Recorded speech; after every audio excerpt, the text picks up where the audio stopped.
Hey folks, this is Matt Rainwater, and I hope y'all are having a good day today so far.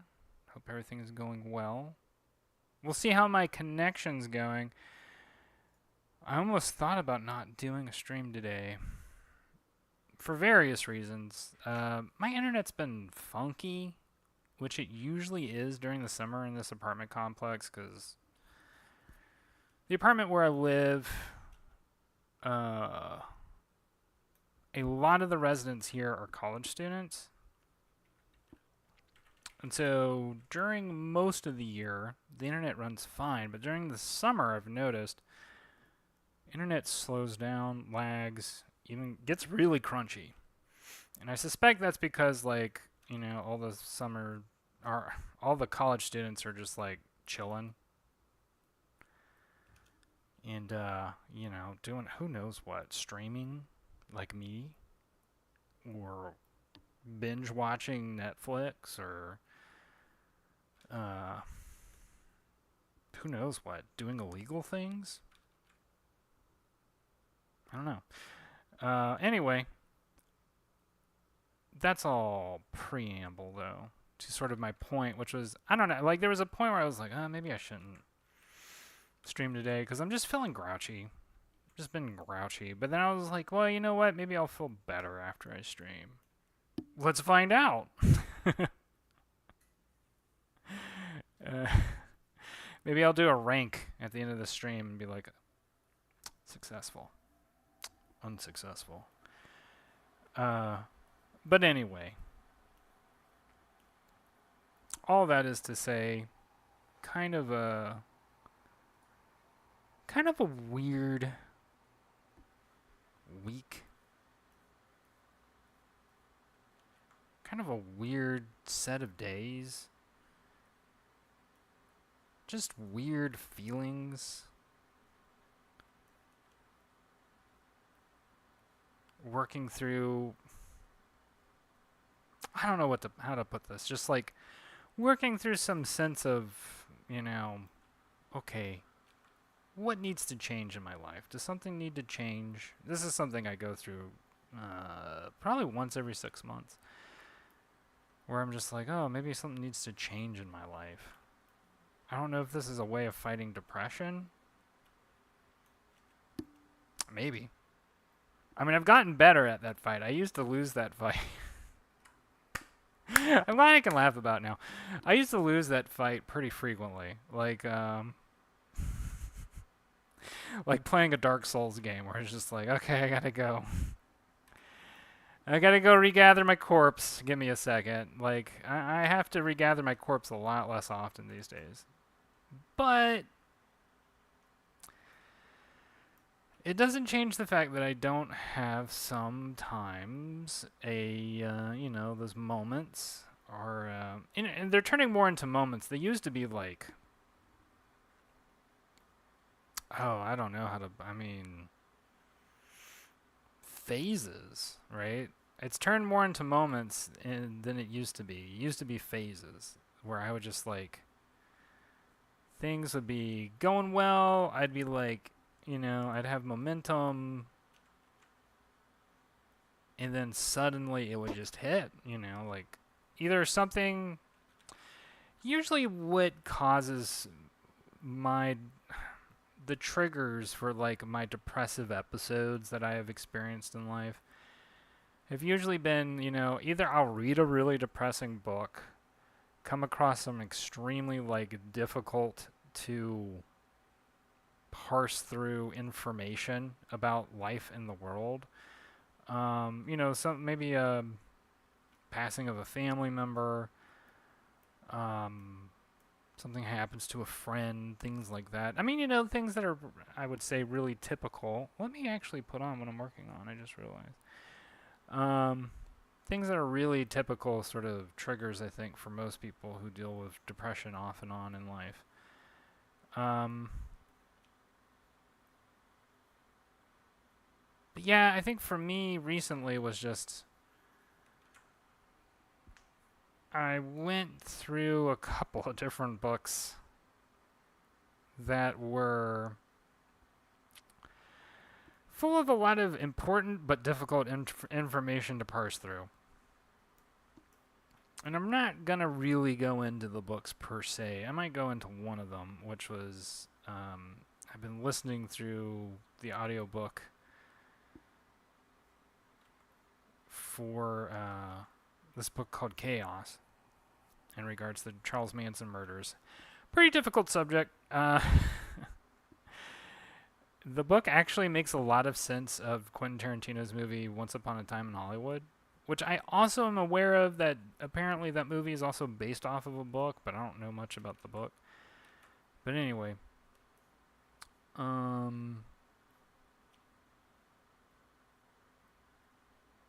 it's interesting. It's an interesting book. It's also difficult because, there's a lot of stuff in there that really, like, is, makes you not like the country you live in. Makes you not like, governance. Makes you not like, some very harsh realities about how we as human beings are sort of managed, for lack of a better word. And going through that book, you just go, okay, this makes sense of like the last 40 plus years of American history. Anyway, I don't want us, this is not going to turn into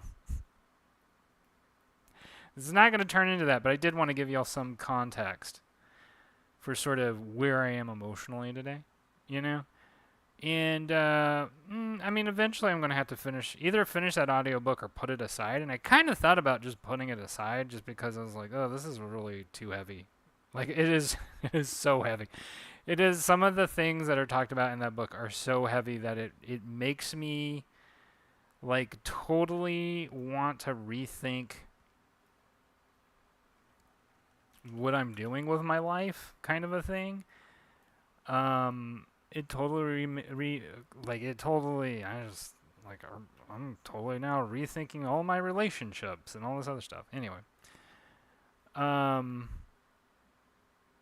I feel like only books can do that too, by the way. I've never played a video game that has made me feel that way.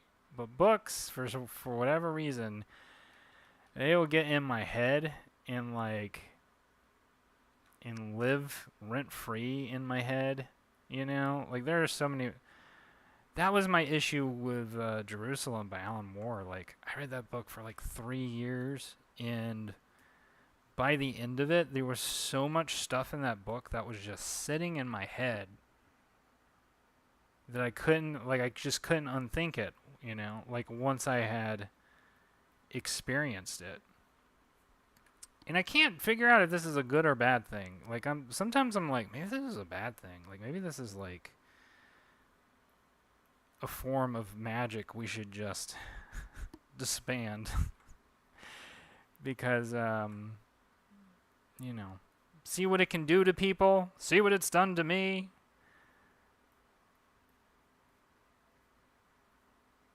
And, yeah, like, Jerusalem, oh my God. It's a really good book. I talk about it frequently. It's a super good book. But, you gotta be ready for that one. The same for Chaos. You gotta be ready for that book. You gotta be just willing and ready to just, like, let's do this. And I think I was not ready, quite frankly. This is what I've learned this week.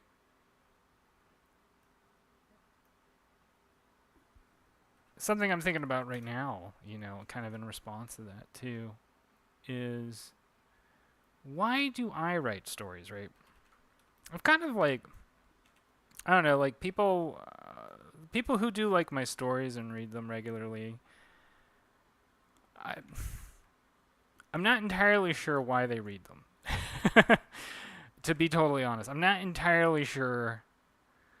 some people, especially Trailer Park Warlock, some people read Trailer Park Warlock and they're just like, uh, this book or this story was so weird I couldn't like not stop reading it. And I'm like, okay, I I guess it's helpful, right? Like, I mean, that's something that's why I enjoyed writing Trailer Park Warlock. It was weird and interesting and fun and funny and all that other stuff. Um, and then there are people who read it and felt like it was very insightful in some ways and like really like um loosen some things for them intellectually. And then like you know, then there are people who read it and are just like, I just enjoyed it. I thought it was a good story. For me, and like why I write a lot of the stories that I've been writing, all of those sort of, and I'll start with Trailer Park Warlock, but I'm gonna eventually segue this into what I'm actually working on right now, which is Legend of Redneck. Um, Something that I thought about a lot when I was writing Trailer Park Warlock, and has still filtered into writing Legend of Redneck, is that I really felt like there was this missing, there was like this hole in modern media. And it's not like it's a big hole because there are some things that fill it up, but I just didn't think there were a lot of modern stories that were willing to treat its cast of characters in a way that was like loving. I don't know. Like maybe that's the wrong way of putting it. I mean, it's not like there aren't stories that do that. You know, there are plenty of stories that do that, but they seem infrequent to me. And I would even go so far as to say they seem rare a lot of the time. And to a certain extent, I think that's because they may not be popular stories um, all the time. It depends, right? It just depends. Like, so for example, I'll use for me a personal example of a story where I feel like the cast is pretty much the entire cast is treated with some amount of love and some amount of like appreciation for each character, is like the animated sitcom King of the Hill. Like I really loved that show growing up, and like there was a time around 2016 where I was just like watching reruns back to back to back. And part of what I really liked about that show is a huge part of that show that I really enjoyed was its depiction of the South in a way that wasn't like damning. It was like kind of even-handed, where it's like, well, yeah, there are these things about the South, and then there are these things about the South, and it's like some are like, if you're not into that, not that great, but some are like, hey, like a lot of people in the South are really like, they love their family, they love their friends, they love their neighbors, they treat them, people have some sense of decency that, not that you're not going to find it in other parts of the United States, but um, you're just not going to find it in the same way that I think you find it in the South. And that's my personal experience, and I felt like that show reflected it really well about sort of Southern, what's the word? Like Southern mentality. And, and like Mike Judge, who was like the original showrunner or show writer, whatever you want to call it, was from Texas, as far as I'm aware, from what I recall of his history. And so that's part of what makes that show so good, is it's like steeped in his authentic experience, basically, like it's steeped in his sort of own memories and like the things that informed his sense of humor and like what makes what made Mike Judge, right? he went on to do other shows and other things and movies and stuff, and like he's got plenty of good stuff, right? He's got plenty of good stuff that is just like stupid, right? Like I actually find Beavis and Butthead really entertaining most of the time, and like it's a totally stupid show, but that's what makes it really enjoyable for me, right? But more to the point, like like a movie like Office Space or like Idiocracy, like they're not as interesting to me. Although I do like Office Space, they're not as interesting to me because they're kind of more didactic and more like um I kind of feel like Mike Judge is trying to, well, I mean, Idiocracy is definitely trying to make a point, right?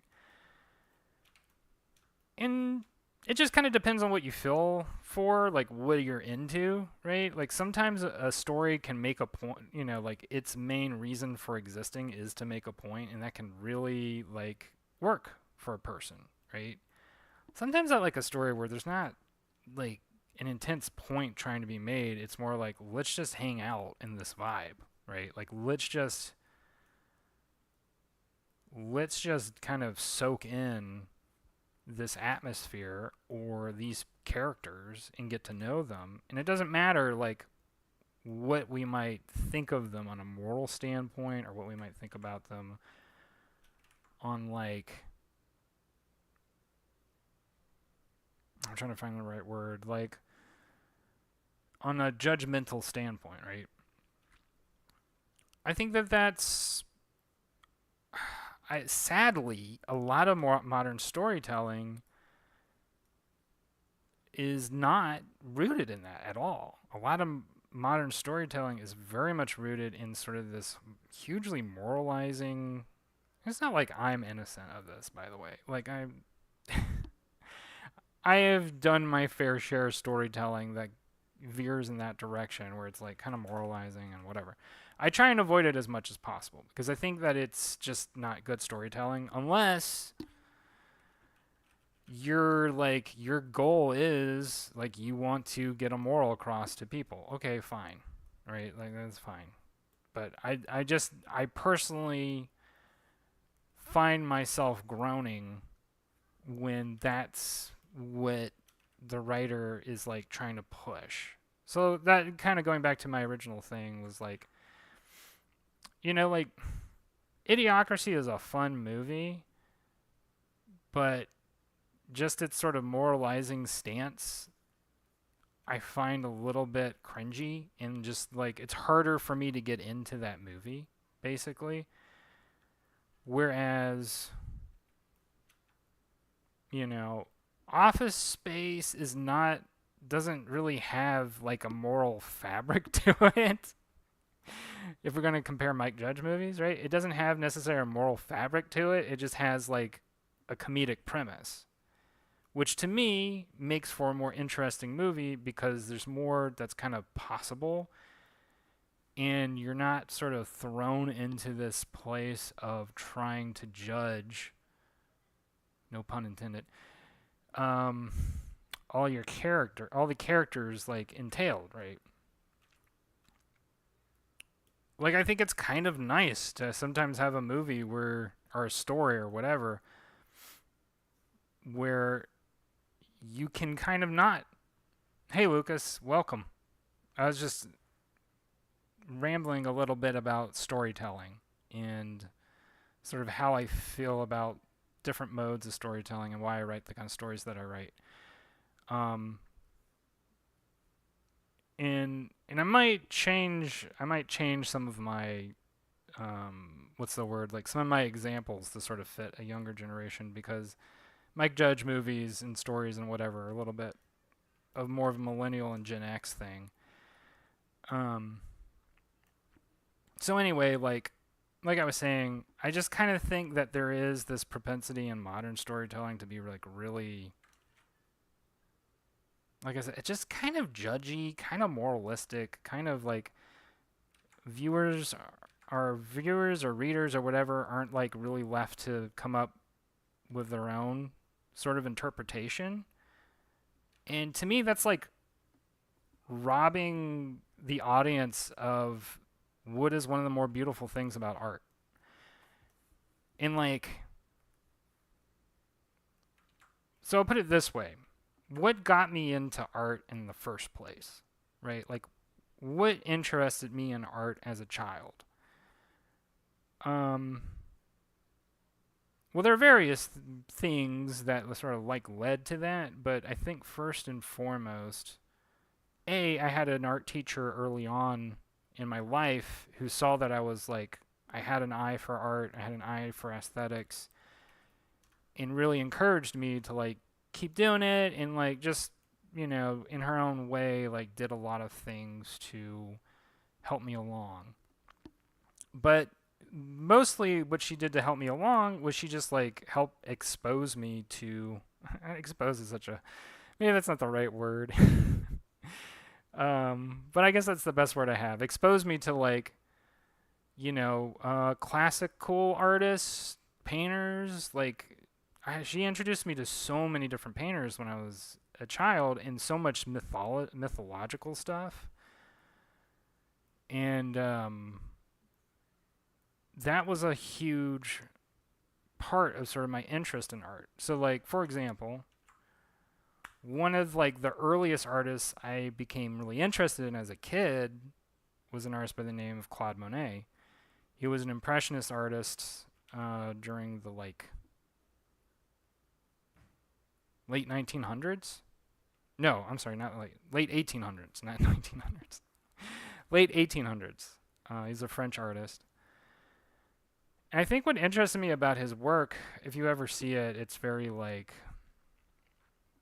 I'll just say impressionistic, but that's kind of a lazy, you know, definition. But he had a way of like evoking very picturesque sort of environments by using very little in terms of like what I would call traditional painting, rendering, whatever. And he was one of the first like classical artists that I saw as a child. Like I saw the paintings up front.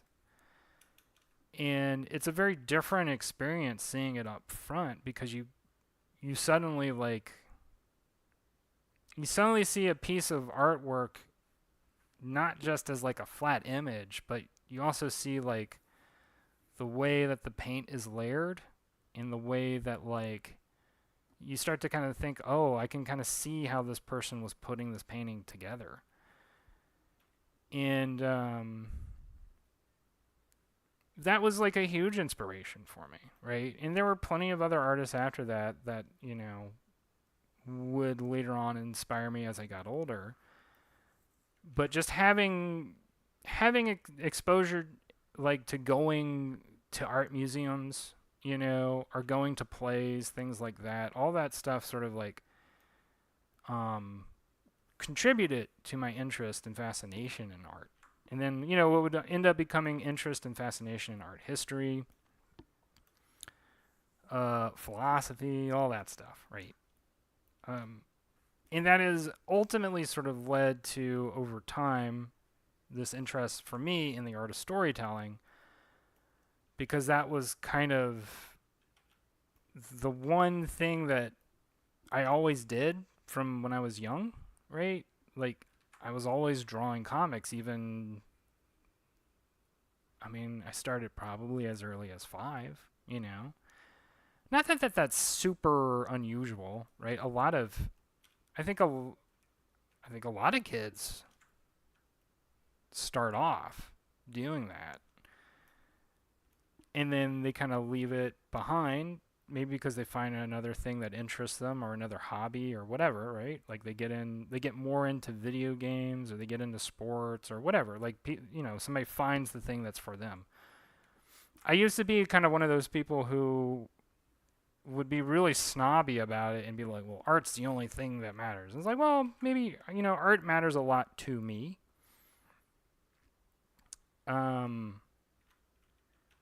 And I used to really like bear grudges on people who were like into things that weren't, in my mind, intellectual. I used to hate people who were into sports.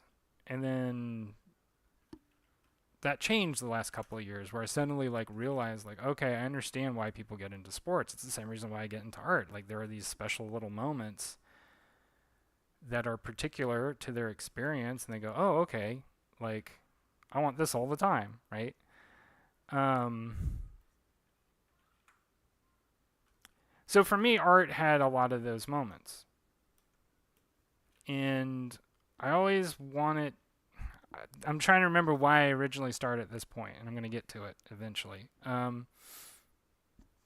So the main thing that really interested me with art in my early young exposure to art was going back to Claude Monet, right? Going back to the Impressionists, and not just them. Like you can go to the Renaissance artists, you can go to pretty much any of the painters. Like usually, if you see a painting, paintings are sort of amoral pieces of artwork. Generally, I mean, it's very difficult to actually make them moral. You know, it's very difficult to make them into sort of propaganda statements, although you can do that, right? It's very difficult to make a painting tell you what to think. What a painting can do, though, is it can mesmerize you. It can sort of create these really interesting spaces that your eye can rest on and sort of like veer off into some other space for a little bit. And that was something that always interested me and fascinated me as a kid,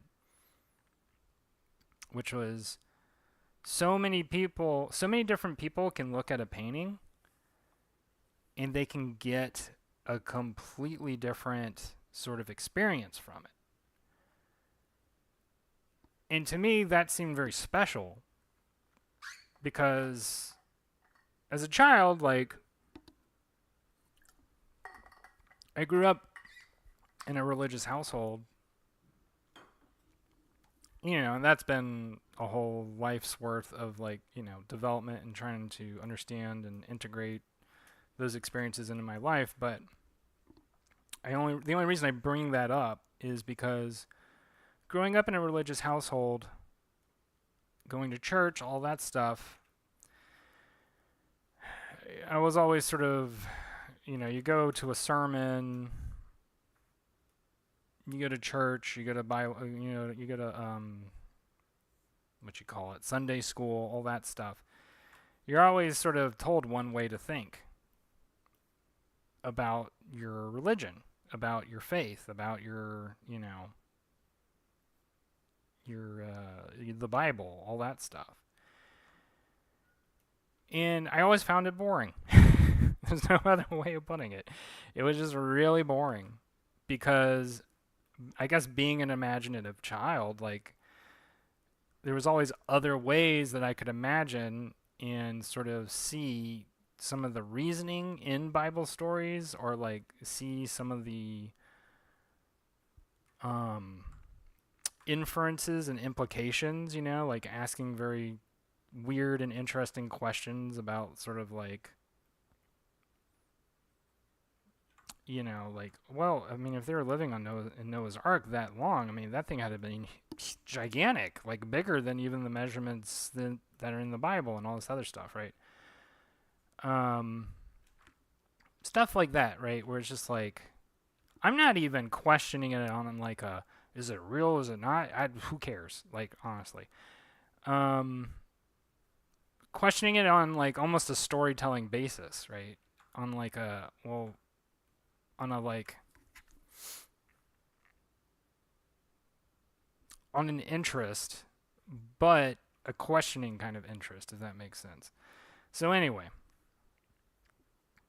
my point with all that is that, you know, oftentimes in religion, you're sort of like guided to think in only one way. And if you stray from thinking in that one way, you will be in a danger zone. Whereas in art, or in my opinion, as in good art, I should say, a reader, an audience member, a viewer, whatever, is invited to think in whatever way they want. And I'm about to sneeze. I'm sorry.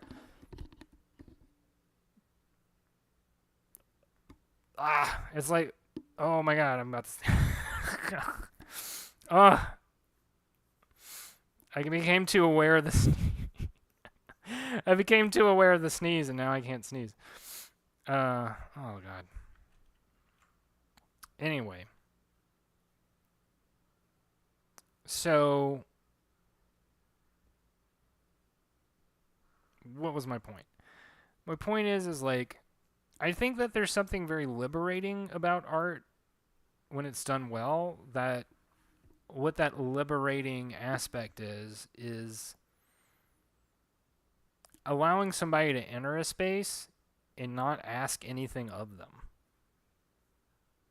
That to me is like incredible, because nowadays, and maybe I shouldn't say nowadays, maybe it's always been this way, but there's very few spaces you can enter and sort of be as you wish to be or think as you wish to think. Everything gets very codified very quickly. And as I said, art is one of those few spaces where you can just hang out and be yourself.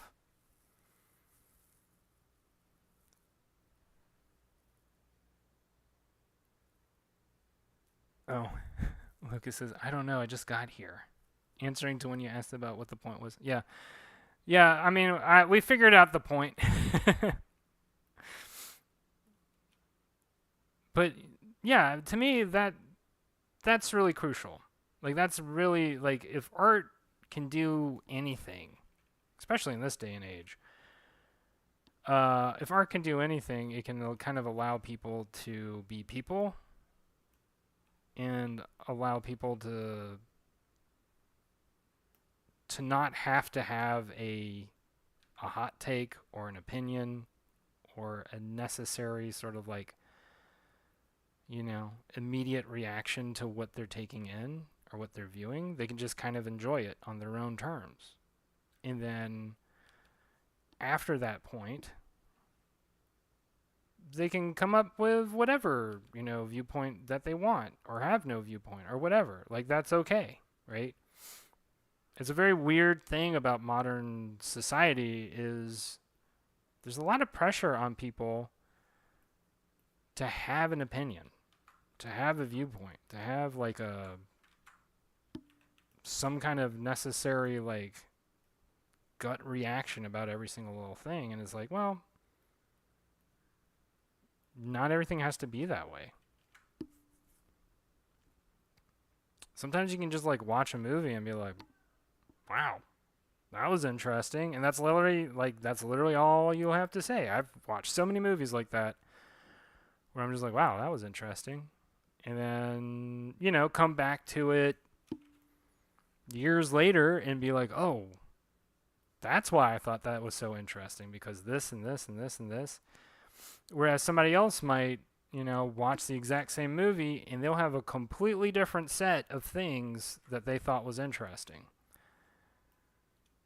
Or they might not even find it interesting at all. They may think it's stupid. They may just not like it. A really great example of this is there's a comic book called Watchmen, which some people may have heard of, and some people probably haven't. There's a movie based off of it. It's a pretty, like, a lot of people kind of treat it as like one of the best comic books of all time. And I was like, I think it's a good comic book.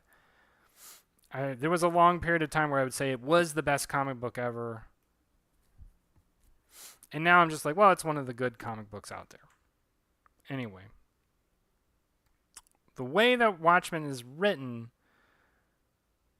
it's not intended to have like you must think this way about all these characters. Now, the author had certain feelings about the characters he wrote. He had certain assumptions and prejudices about the characters he wrote, but he also wrote them to challenge his own perceptions and prejudices. He wrote them to sort of like basically try and see from their perspective And you really get that from the writing in Watchmen because, you know, once again, that's another story where, like, every single character is treated with this certain love might not be the right word when dealing with Alan Moore, but respect. Each character is dealt with a certain amount of respect. And it doesn't matter how horrible that character is, how, like, brutal their backstory is. Like, each is treated as meaningful to the story and meaningful to the author and the artist who worked with them. And that's part of what makes that story so good.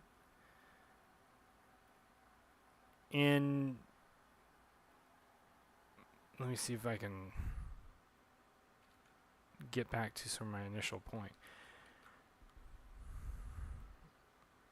It's not... Okay, I'm going to try and say this to people who might be writing stories right now. Because I guess this is ultimately like what this whole little spiel, this ramble is about. A lot of people will like really hammer it on you that like when you write a story, you need to have a theme, you need to have like a moral, you need to have something that the story is about. And while I think it is impactful and effective for a story to have a theme, I think a story can be totally excellent and good without a theme. And so what is a theme, right? That might be the question you're asking. A theme is like what the point of the story is. And so like what does everything that happens in the story, where is it like, what idea, what concept does it sort of lead back in on? Now you can play with that idea too, with that idea of theme, because yeah, like Legend of Redneck has themes to it. Trailer Park Warlock has themes to it. But those stories are not... Those stories are not their themes. I guess that's the best way I can put it. Like, those stories are like... I would say more than their themes. Because there are moments that are very, interesting or fun or funny or whatever, and those moments are also what make the story interesting. Those characters are what make the story interesting. Like the idea that the theme of a story is like the most crucial and important part to me is not accurate. I don't think that it's accurate, because life is not that way at all. And like no single person's life has one single theme. It has a set of themes. It has like, and sometimes those themes change. Sometimes those themes in a person's life radically change. Where, for many years the theme of a person's life might be overcoming, some terrible trauma and like sort of dealing with karmic repercussions of decisions they made in the past. And then something happens in their life and everything changes, and suddenly the theme is about something completely different. It's about either, believing in yourself and working hard, or like the power of love, or blah blah blah. Like, life is not about a theme. The themes are just recurring patterns that happen in a person's life that you either like learn the lessons of those themes and move the F on, right? Or you're doomed to repeat them.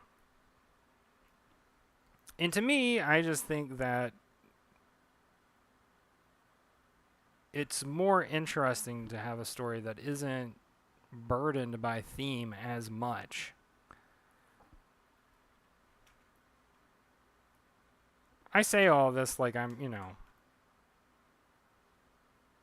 like I really mean it.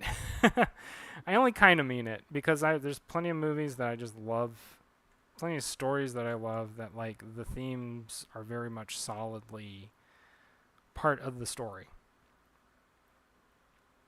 You know, and everything hammers in on the theme and blah blah blah.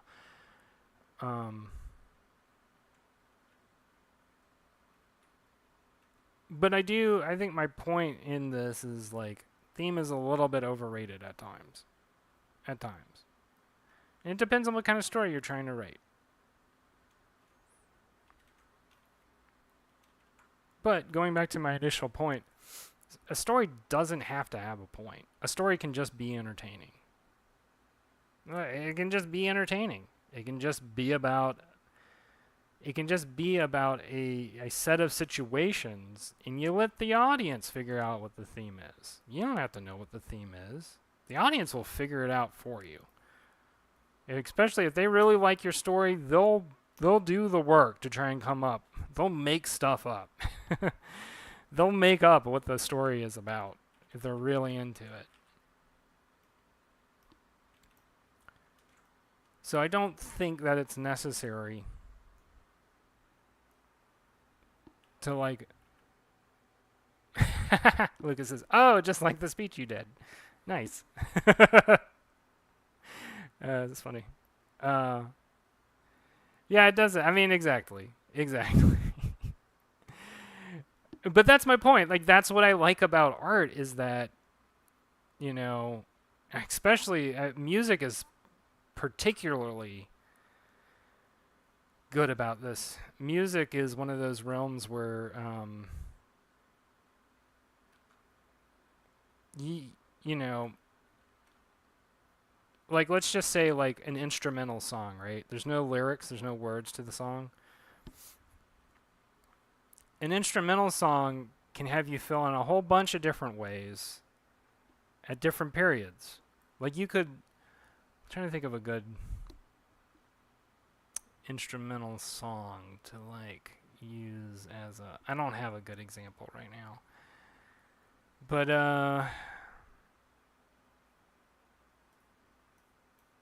well, I don't know. Okay, let's do Beethoven's Ode to Joy.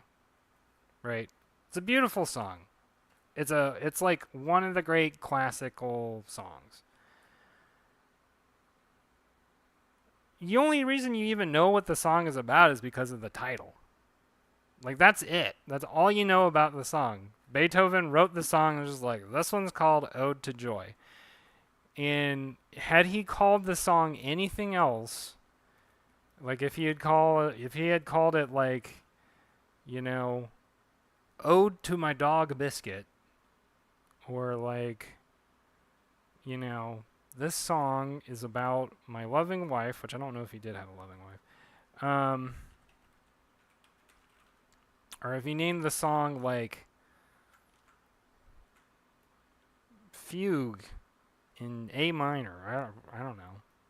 That doesn't even make sense. But, you know, whatever he called the song would probably for a lot of people sort of Lucas says that song.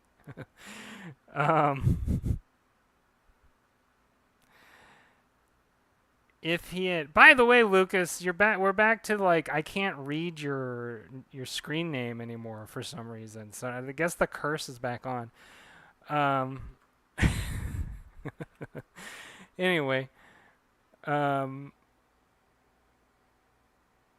oh, I know exactly what song you're talking about. Lucas is saying, listen to it. It was made by an Italian to replicate how American English sounded to non-native speakers. I know exactly what song you're talking about. I've heard it too. It's very interesting. As an American, it's very interesting to me. But yeah, like you using your example, that's actually a very good example.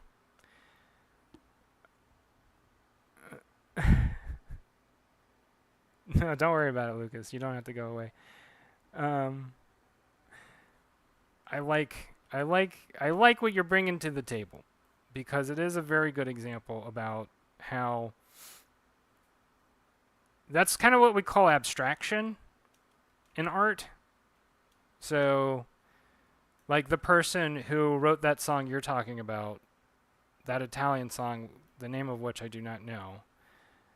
Um,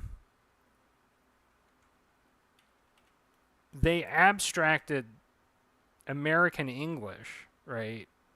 Turned it into a song so that like other Italians or other non like you're saying other non-native English speakers were like, "Oh, yeah, that's exactly what that sounds like to us."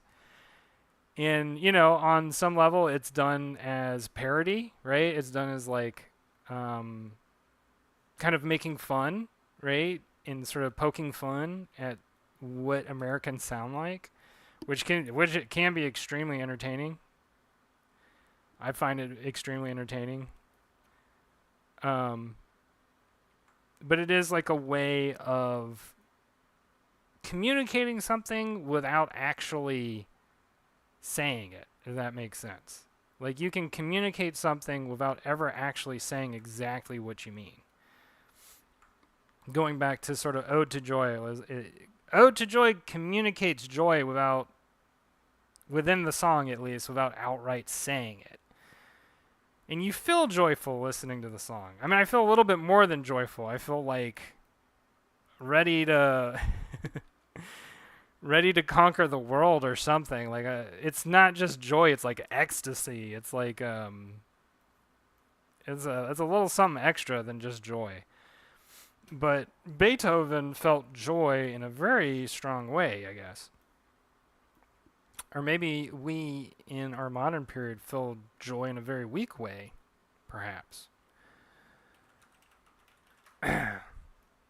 Anyway, what we were just talking about, what we were just describing, to me is one of the most powerful things that art is capable of, in something that is or has become in rather short supply nowadays, right when we need it the most, quite frankly. It's very interesting to me that nowadays art has become so literal and so like in people's faces and just like, here's the point you need to know and get, and if you don't get this point, why are you even bothering? Like nowadays we really do look, it says vote Matt for Mundial President, December 2024. No, you don't want me as president. You don't want me as president. I don't want me as president. That's how much you don't want me as president. Uh, but what I was saying was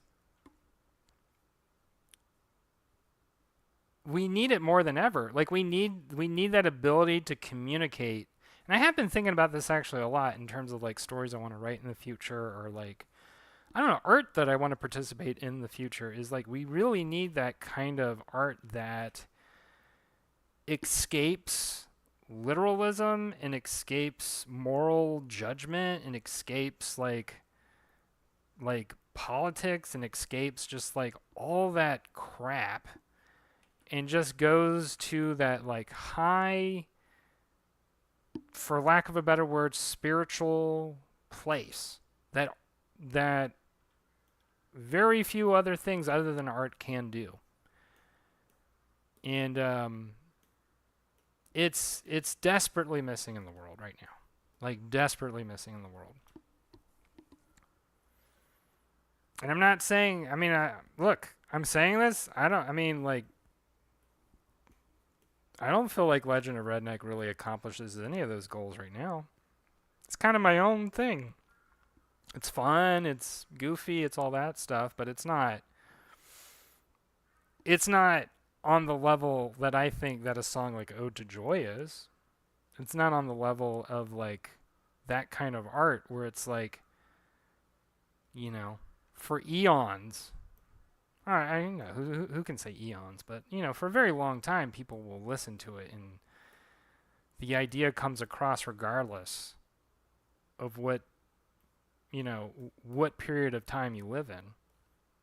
That's special. Like that requires a special kind of talent that is like cued in to things. Cued into like really special things, you know, like into human psychology, but like not just human psychology in the modern sense, but like across time. Like I bet you could play Ode to Joy to Cavemen and they would probably still feel the exact same feelings that Beethoven had. There's very few pieces of art that can do that. Very few. And like I'm saying, like I'm reiterating, that is missing. It's missing in modern day.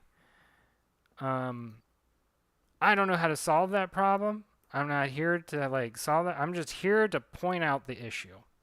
I'm here to point it out. Maybe one day I will make a piece of work that I think could potentially accomplish that goal. But for now, I'm doing what I'm doing, right? I used to think that that kind of art was like kind of lower or like not as special because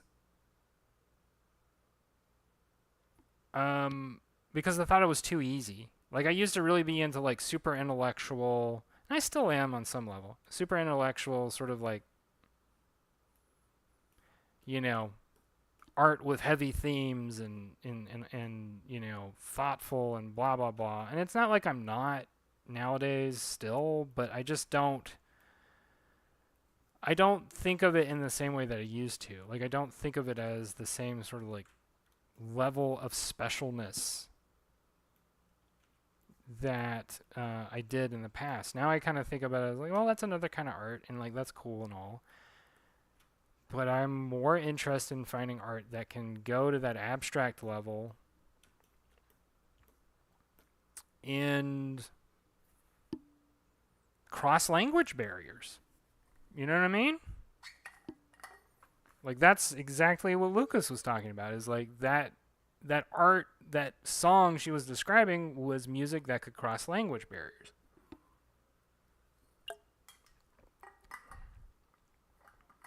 In art nowadays, I'm being an old man yelling at clouds, but forgive me, I suppose. But art nowadays is so highly specific to a particular community, to a particular like, you know, interest group, whatever. Like when you do that, you actually like are kind of diluting the power of your artwork. Like I don't know, there's no other way of putting it. Like you're just diluting how special it is because you're going like, "Oh, well, this can only be understood by a special category of people that you're not." And you know. And you know, and I say this too because that's actually I would point that out as a weakness. To a certain extent, I would point that out as a weakness of Trailer Park Warlock, where it's like there's a lot of humor in Trailer Park Warlock that goes over a lot of people's heads because like I wrote it as like, oh, you know, this would be really funny if you're into philosophy or if you're into intellectual stuff, you know. And it's not like all the jokes are that way, but there are a lot of jokes that are that way. And so anyway, it is a weakness. Just looking back on it now, I'd say that's a weakness of that story. Now, a lot of people like it on those grounds, and that's awesome, and I'm glad, you know. But it has given me reason to sort of go like, maybe I'm never going to do that kind of thing again, right? Like, maybe the direction to look now is in the opposite direction to find humor in storytelling that can speak to everybody and like maybe even speak across language barriers, right? That to me that's what I think about more and more and more as I'm getting older. That to me is what I'm like. To me, that's like somehow more philosophical than philosophical in a way. When if you can like somehow express something in either a story or a painting or whatever, where a person doesn't even have to understand the language you speak, you know, they just have to like hear the song, see the painting, whatever. Like the idea gets communicated. That to me, right now, seems like an admirable goal for any artist to have.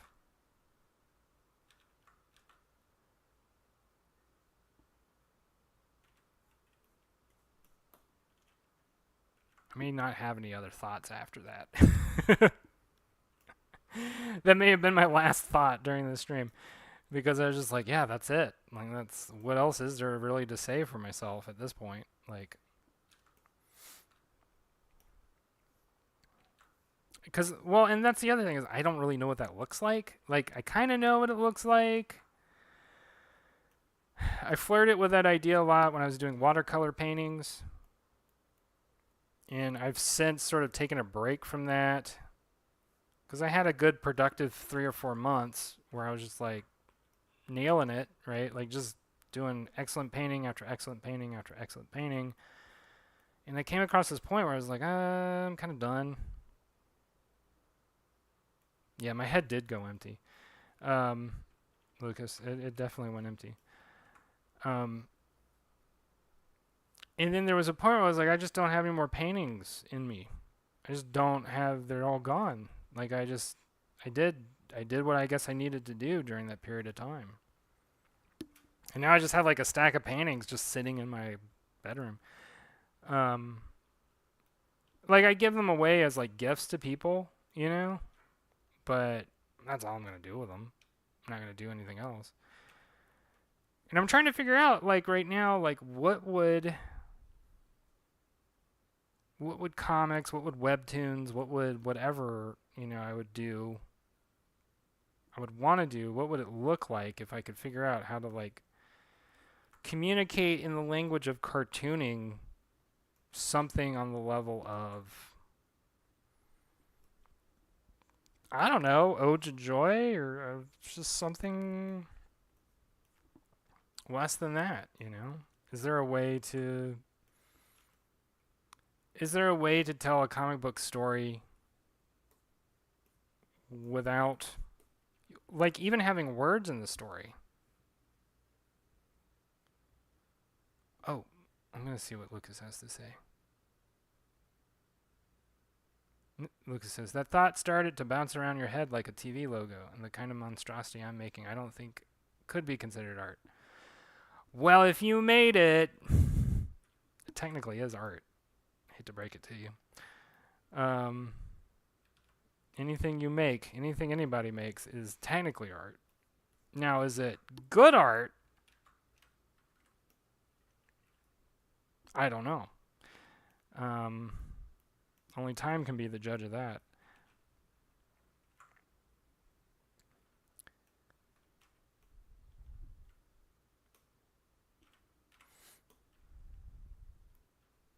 But yeah, I mean, I guess that's what's been going on in my head lately. At least on an artistic standpoint. All the other stuff that I talked about earlier, like all the depression stuff or whatever, that's... I mean, honestly, I just feel better talking about all that art stuff, right? Because that was something I probably needed to get out of my head anyway. Because it's just been sitting around, gathering dust, right?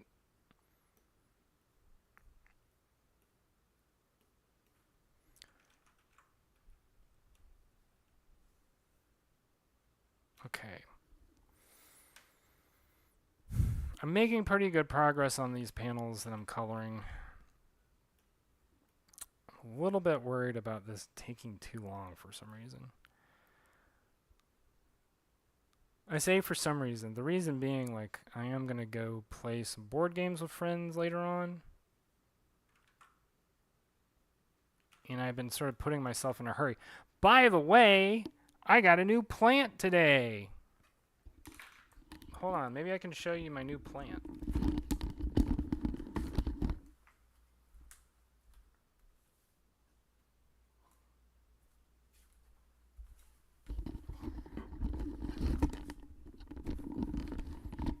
big plant. I'm gonna have to like. Here we go. I'm trying to remember what I named this plant. I gave him a name and I can't. Oh, Paul. This one's named Paul. He's big.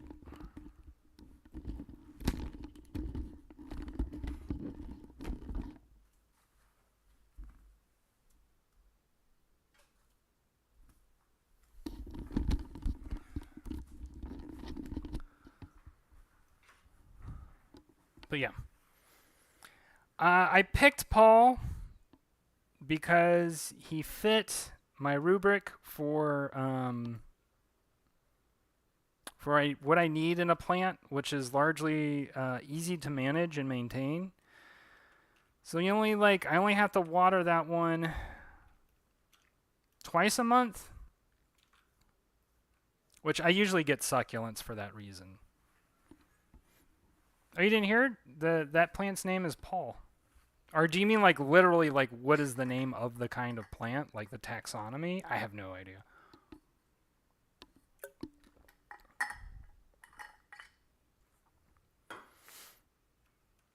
I have no idea what kind of plant it is. It kind of, it kind of looks like an aloe vera, but it's not. But it kind of looks like one. It is, I'm pretty sure, like, it's kind of a succulent, but it's not, I have to water it more than I would my other succulents. My other ones I don't have to, like, here, I'll show you another one I'm staring at right now. This one is Hank. He's grown a lot. He used to be a lot smaller. He's gotten pretty tall.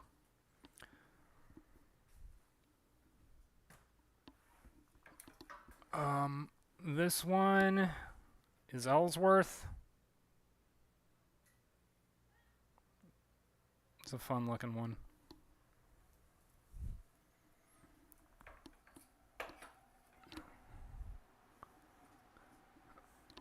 This one is John.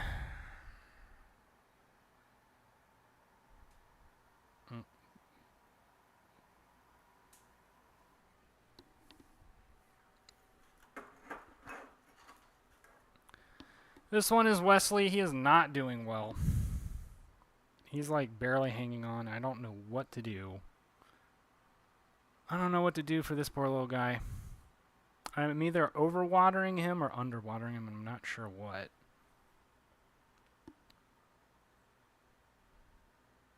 Lucas says, I think it's called lengua de suegra.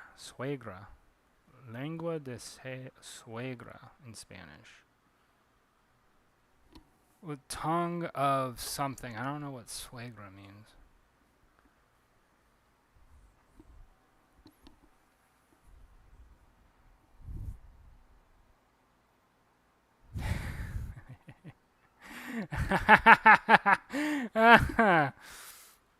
Lucas says, you're going around naming plants like divorced dads. Look! Why else get plants other than to name them? And because they're the closest thing I have to pets right now. I want to get a dog one day, but I don't. Dog's a lot of responsibility right now.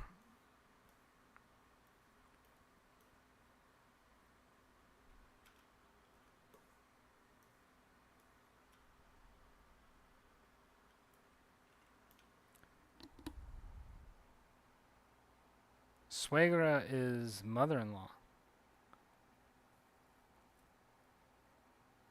And oh, dang! What a name! Wow, that's kind of funny.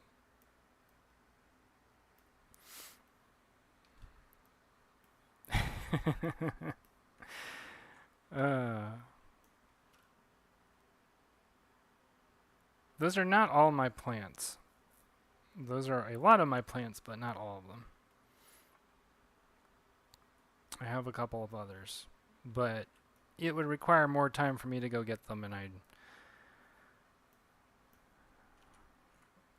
that is most of the showcasing of my plants that people will have for the next couple of months. So lucky you.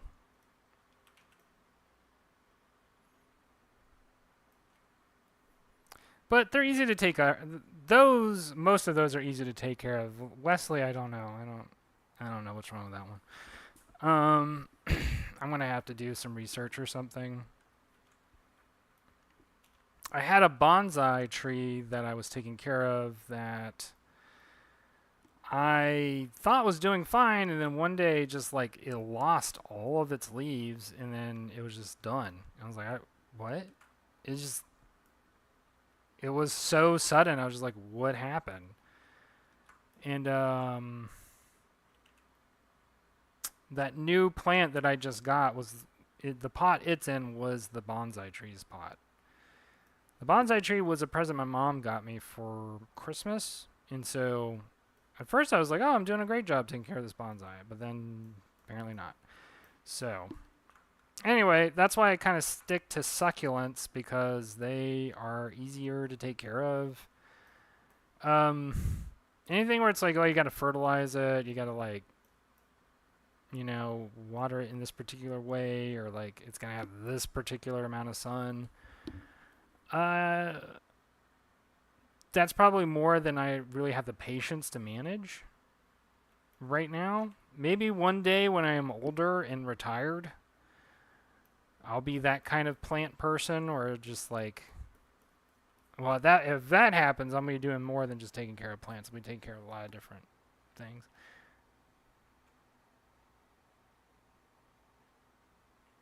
Lucas says, we used to only have those. I called 3 cacti of mine Pepper, Wensleydale, and Adam. Or Aziraphale, Crowley, or Adam. I don't remember. Nice. It's a good set of names. It's a good set of names. Like I said, I don't know why else you have plants other than to name them. Because they can't do anything about it. They just kind of have to accept it and go, okay, fine. And then, water them, give them sun, all that stuff.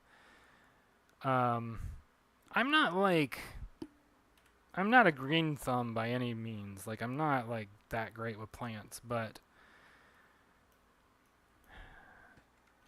I'm willing to learn, and taking care of these succulents has been sort of part of my learning curve. And like I said, most of them done great. There's been a couple where it's like they haven't done so great. But most of those plants, I only have to water them once a month. And then that's it. I put them back at the window, and they're apparently happy with that. So that's cool, right? Now, they don't have any flowers or anything, but like, that's okay. They can just be plants. They can just be plants, and I'm happy with that. That's all I ask of them. Just be plants. Don't start like growing legs and trying to take over the house. Although I do have a fern that is taking over. Like, that thing is wild. There is a fern that I've been taking care of that is like trying to get into my bedroom, trying to get into the kitchen, trying to get at literally whatever it can get at. And I'm not really sure what to do about that. Like,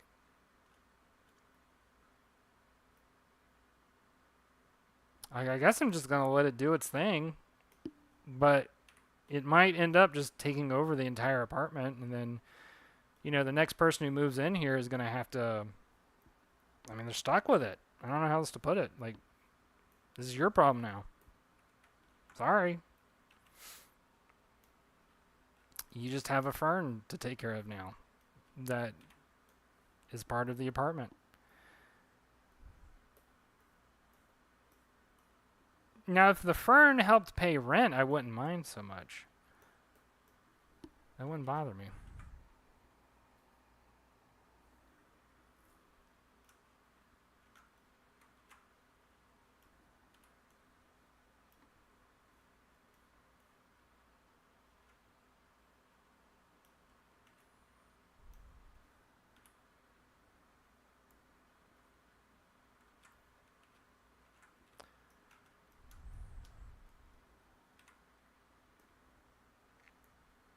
So this page is almost done.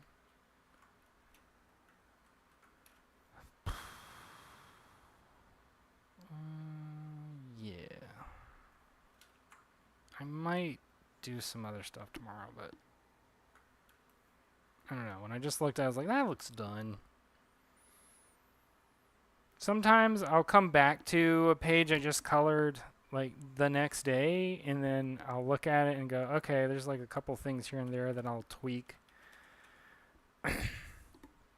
I've been working at a much slower pace this last week on Legend of Redneck, largely because I'm doing some freelance work that has been taking up a lot of time because it's very involved. I mean, it's basically like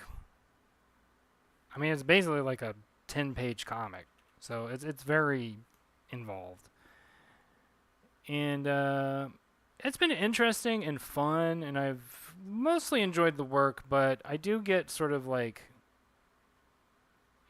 irritated a little bit every once in a while when I'm like, oh, this is kind of getting in the way of doing Legend of Redneck stuff. So I've been in a position where I just have to sort of fit in work on Legend of Redneck when I can, and it's gonna be like that probably until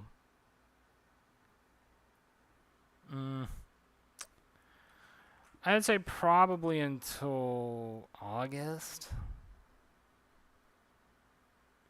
because I also have a vacation coming up that I've planned since the start of June, late June, something like that. Excuse me. And I've been kind of needing a vacation too, to be totally honest. Like, I've been not burnt out, but a little bit tired. I've been needing a break. Yeah, Lucas, I have been letting that child plant go wild. Like I said, it's gonna take over everything. That's okay.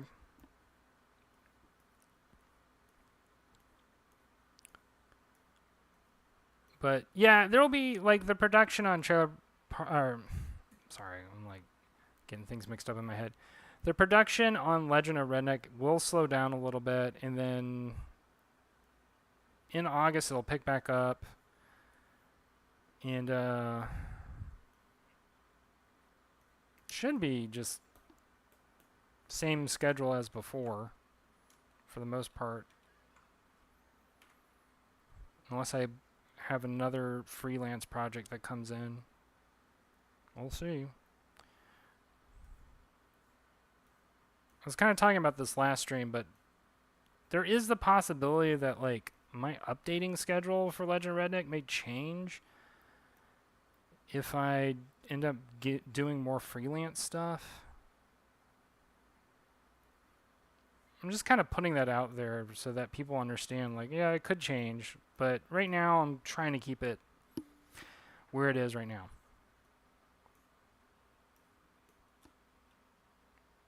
But for better or worse, I got to pay bills, so I got to do a couple things to pay those bills.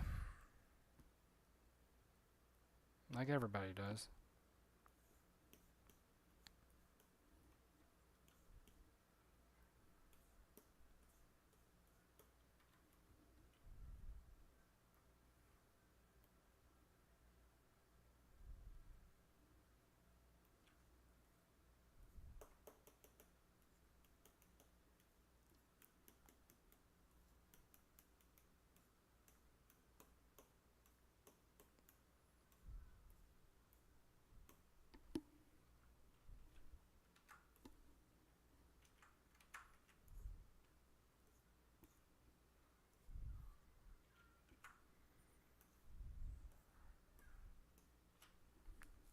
I'm kind of just doing the easy panels first right now. I do that a lot. Sometimes I'm just like, I want to do the easy stuff right now.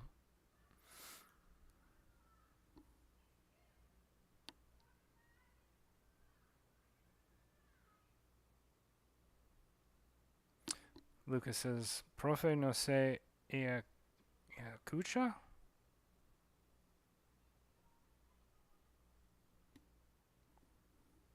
Spanish is not that good.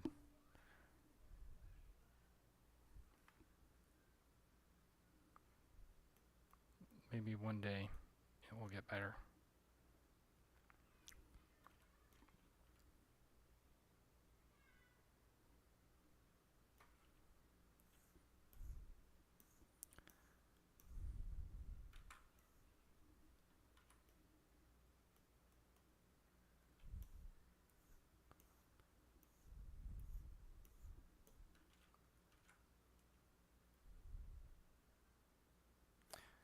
I think that panel's done. I'm learning to, lately I've been trying to teach myself how to not over-labor coloring a panel. Oh, it should have been escucha.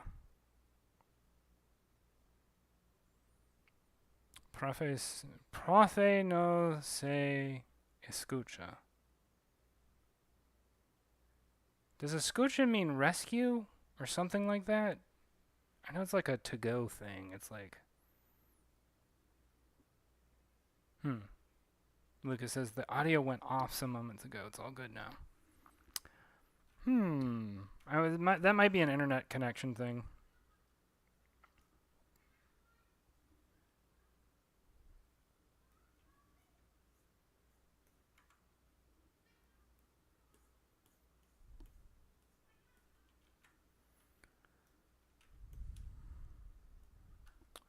So earlier I was talking about themes and stuff, and like I said, there are themes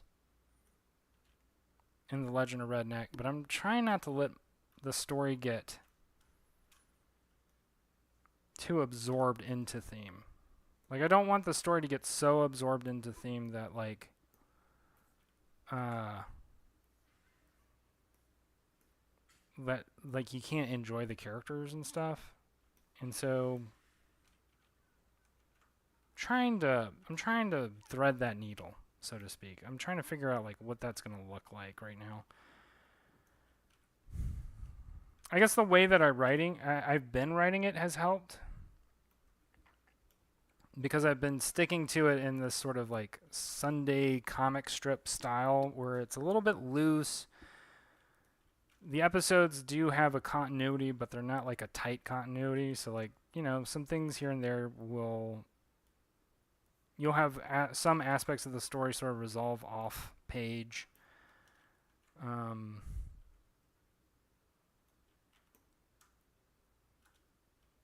I'm trying to keep it fun and breezy as best as I can. Because it would be easy for me to get into sort of like... It's really weird. Like, it's actually very easy to get into a mindset of like, you know, cliffhanger drama type stuff. And I'm trying to veer away from that as much as possible.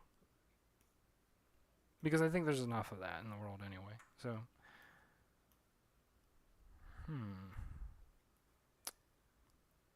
is this panel done?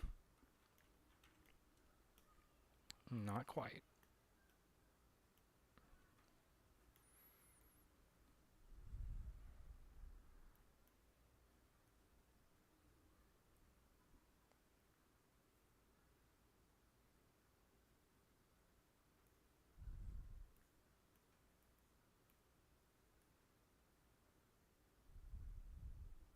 Just like some little things I wanted to add. Reflective lighting.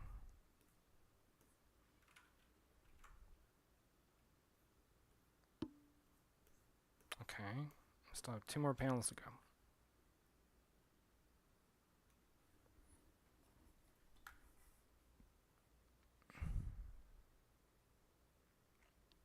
Lucas says, I don't know the literal meaning, but it could be something like teacher I can't hear. It was a meme in the Latino community due to the virtual classes where teachers' audio went off. Oh. That's cool. I've been learning about memes around the world lately. I'm learning from Lucas about memes around the world, and I'm learning from Verb about memes around the world. And Lucas says, and the students were telling the teacher that didn't notice and just kept teaching.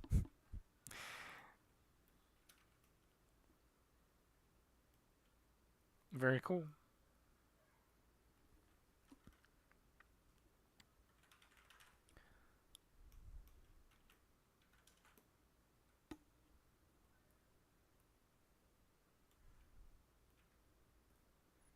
There's an entire world full of memes I do not even know anything about.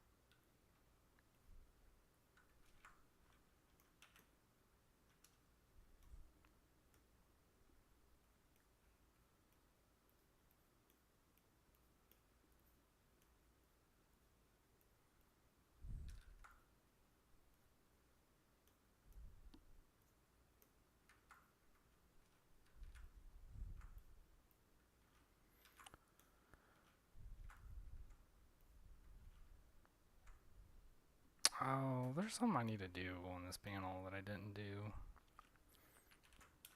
Dang it.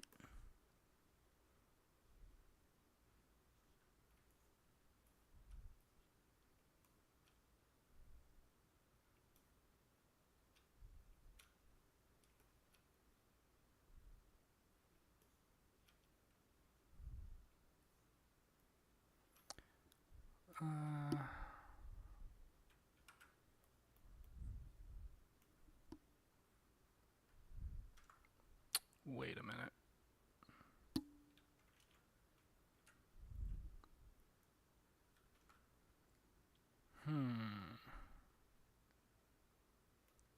Maybe I'll do it like that.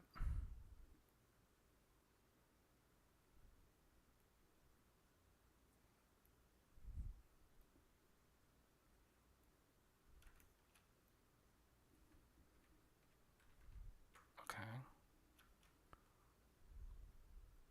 Yeah.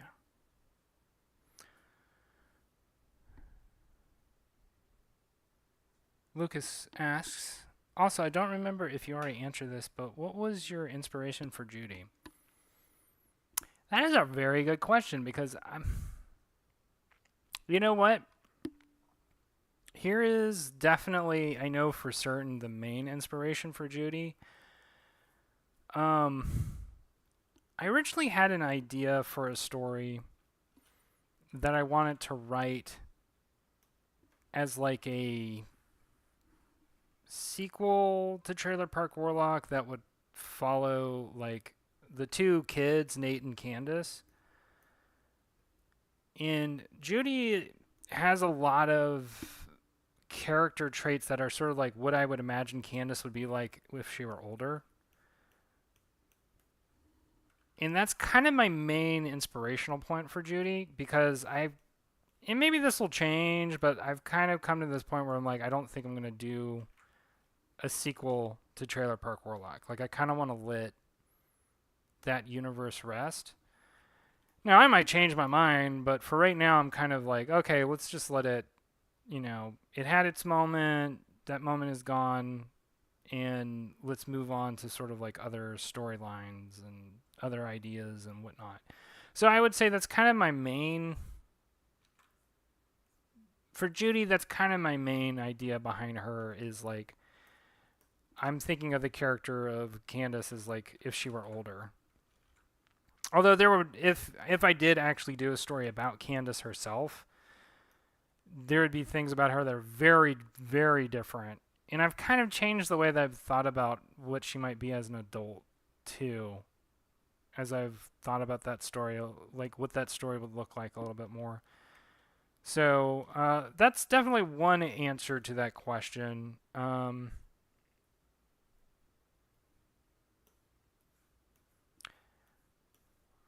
I think another inspiration point too has been like me thinking about because I did some pretty intense like reading on Taoism and the Tao Te Ching in like Eastern philosophical texts and kind of when I write Judy I do sort of think about like what would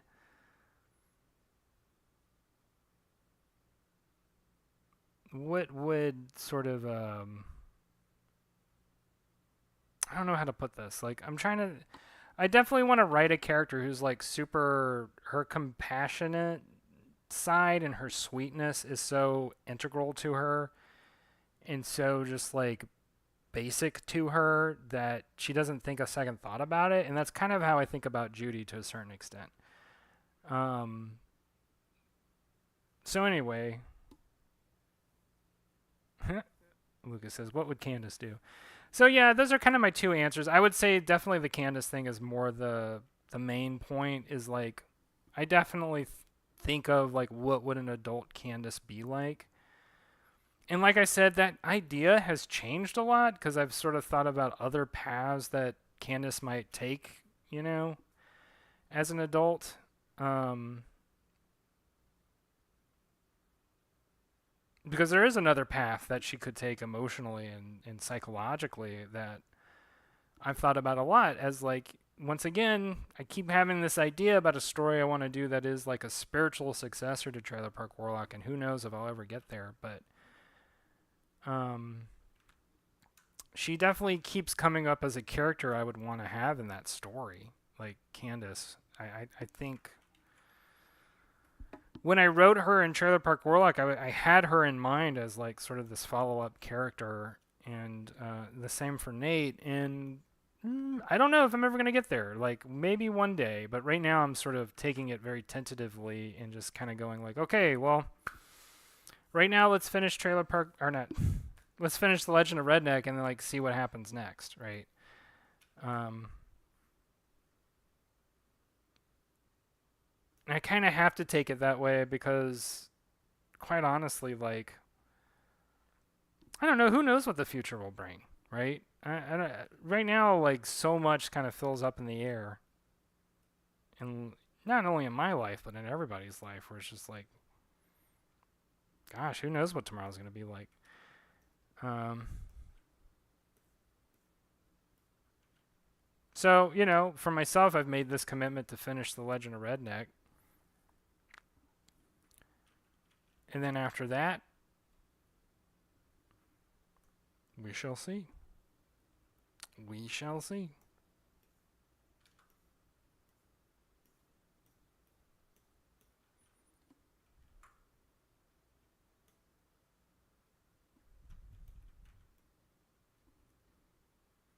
But I do enjoy I enjoy writing Judy a lot. She's a interesting character, and she becomes a lot more interesting too as the story goes on. And like now that she has been fired from the castle, right? She's now put in this position of becoming her own person, and it gets interesting. So I'll just leave it at that.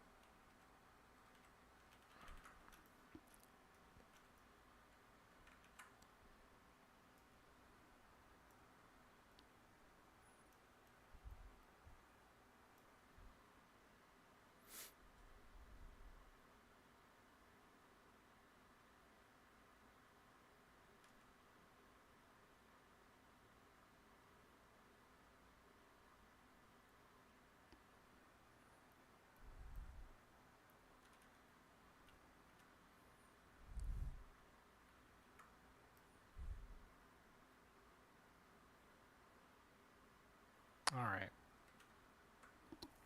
gonna do a little bit, just a couple more things. Lucas asks, "Yo, is Webtoon too strict?"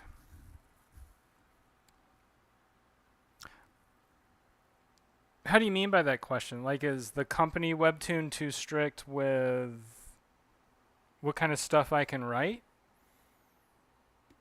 Like, I'll just try and answer that question from as many angles as possible. I did not find Webtoon to be particularly strict when writing Trailer Park Warlock. I only ever got edited once.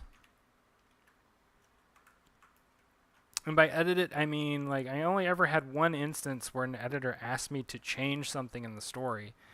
And it was a very minute thing.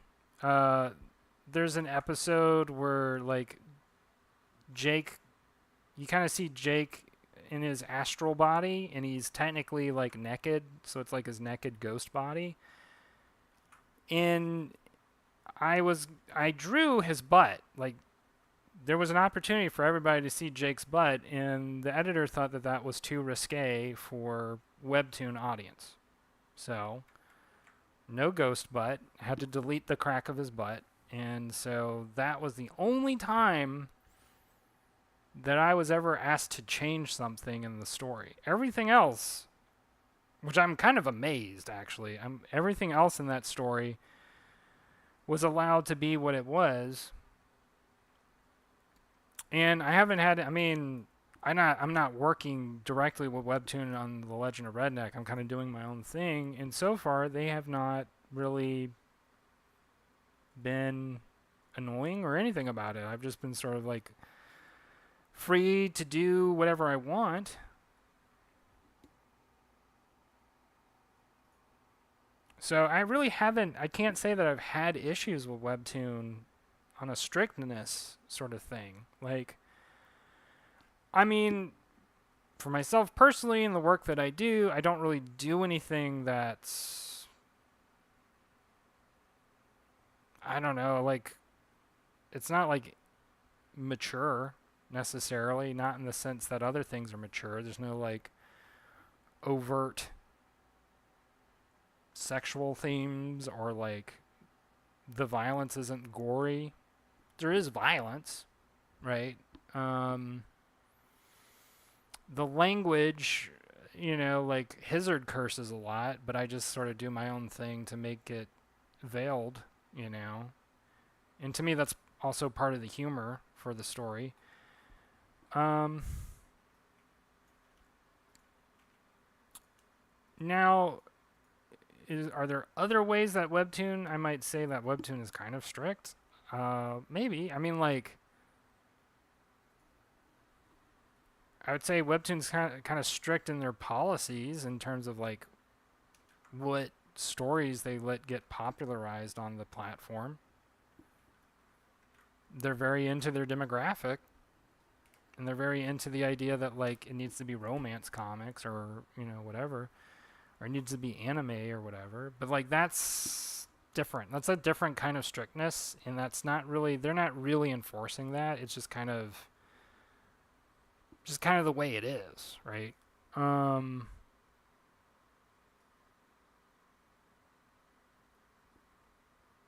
Now I might have different opinions if like I was doing something that was more like of a mature title, right? Like I don't know, had nudity or you know, body type stuff. But I don't really do that. So that's not really something I've had an issue with. But that is, from what I understand, that's where Webtoon does get kind of strict. A little bit. But even then, with that stuff, like, they have a rating system and they'll do, like, what do you call it? Like, they'll lock out viewers who are underage, right, for those more mature titles. I think that's kind of fair.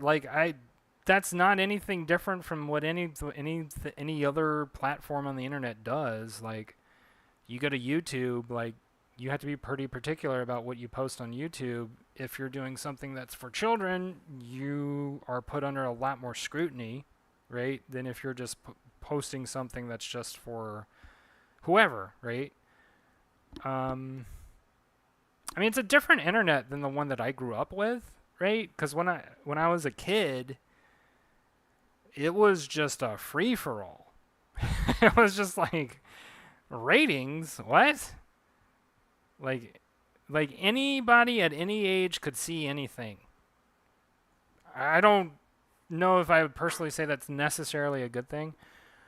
Um, just because of the way that I grew up, my parents were very protective and sheltering for me, so I kind of self-centered the stuff that I like came across on the internet.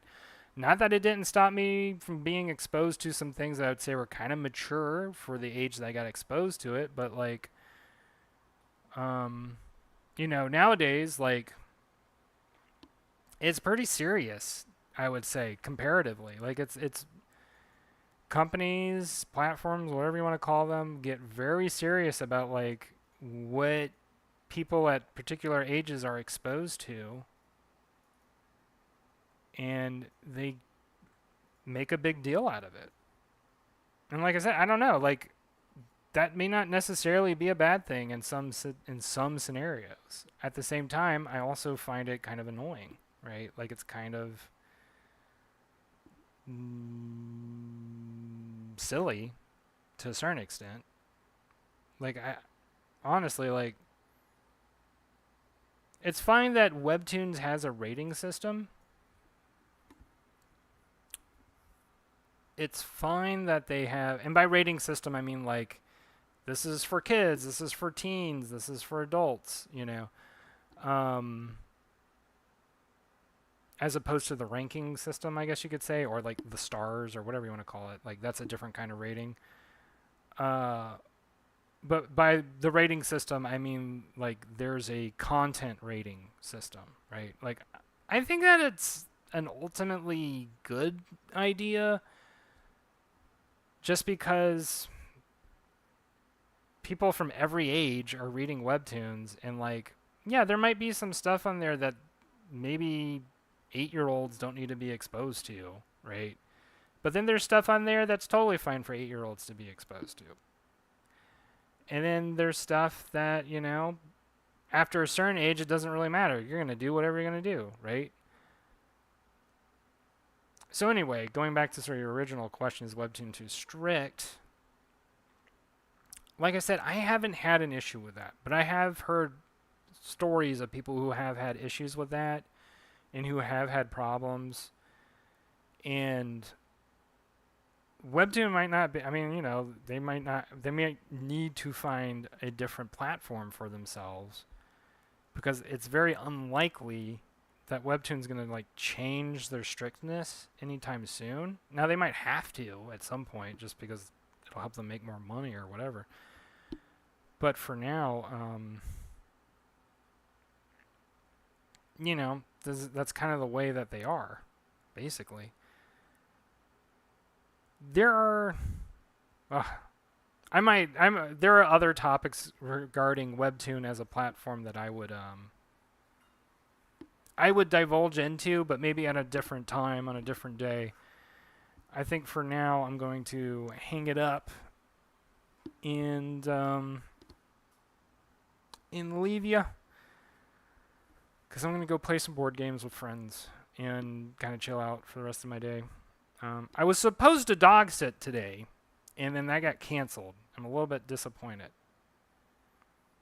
Lucas says, yeah, like, it depends on the story. Yeah, it totally depends on the story. And, like, going back to that topic, it's just one of those things where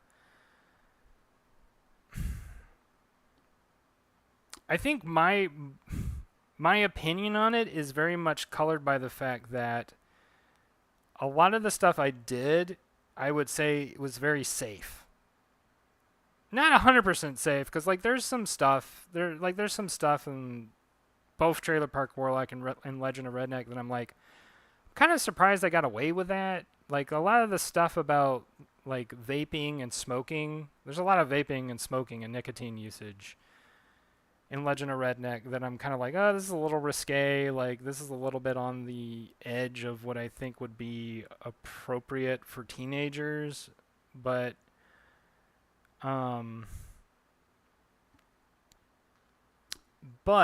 nobody seems to care. Lucas says, Lore Olympus for the final episode kind of rebelled against the no nudity rule. Well, in Lore Olympus, I mean, I haven't read all of it. I read some of it. Like, it has some really mature themes in it. Like, stuff that I was, like, kind of surprised. I was kind of surprised and kind of glad to see, like, Webtoon was, like, letting Rachel Smythe write, right? Without any kind of, like, issues. That's interesting to hear.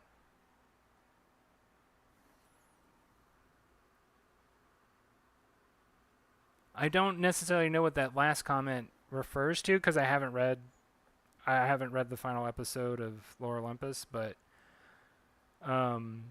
it sounds like it was a revealing dress, right? And basically like nudity. Basically nudity, right? Well, the other thing is for me, like the media that I grew up with as a kid, a lot of the stuff that I grew up with was in that period of time when the American rating system sort of ruled everything, not just in movies but in television. And so writers and directors were always trying to find ways to like skirt that line as tightly as possible. And so like I have a lot of those sort of tricks and ideas in my own head from being exposed to that as a kid. And so I mean, I think a part of a lot of the humor in my writing oftentimes revolves around trying to get away with sort of mature ideas for material that isn't mature, if that makes sense. Like, I don't know why I find that humorous. But I do find that humorous. Like, I find like that sort of like things like innuendos or like our metaphors or things like that. I find a lot of that very humorous because there is a sort of rebellious attitude to it where but it's not like an overt rebelliousness. It's like a wink rebelliousness. And that's my style of humor. Like a lot of my humor is like yeah, you know what I'm saying. But that kind of thing where it's like, which is also very much internet humor in general, right? So much of internet humor is that like, you know what I'm saying, I know what you're saying, but the other people on the outside, they don't quite understand what we're saying.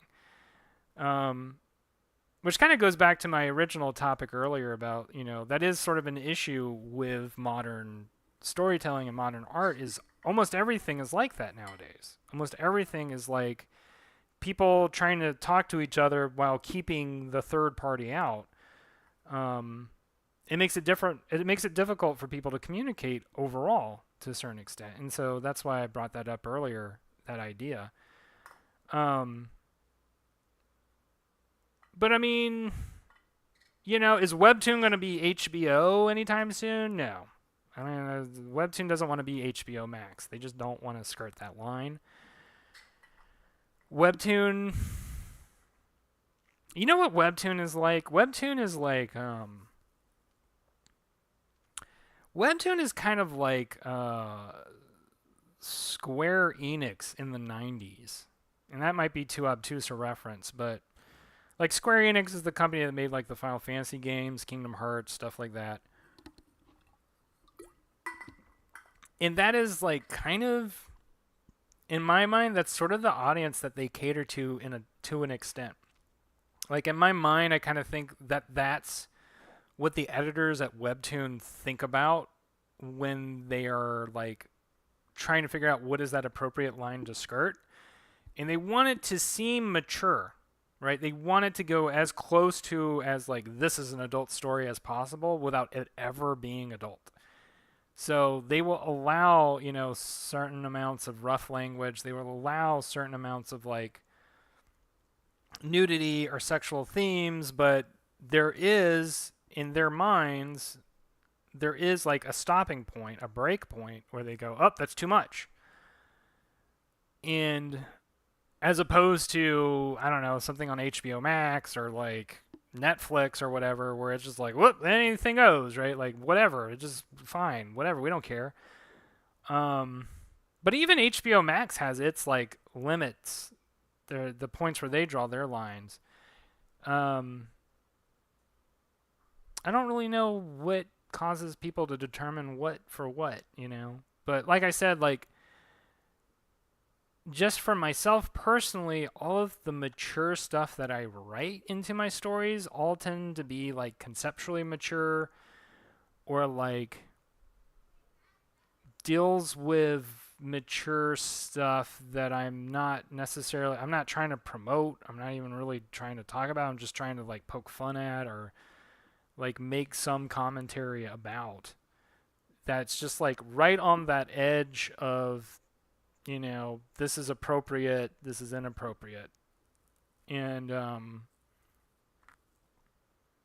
Honestly, I've done that so much, I'm starting to get kind of tired of it, and I'm kind of trying to figure out like, okay, what is just like let's forget about that edge and let's just do storytelling that's like for all humans. As pretentious as that sounds. Anyway, thanks for hanging out. I'm gonna head out. Have a great rest of your day, your evening, wherever you are, whatever you're doing. Um, it's been fun.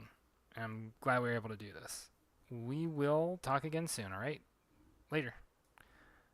I say that as I look for the end stream button. There it is. All right, bye. Wait, no, end it. Yeah, end.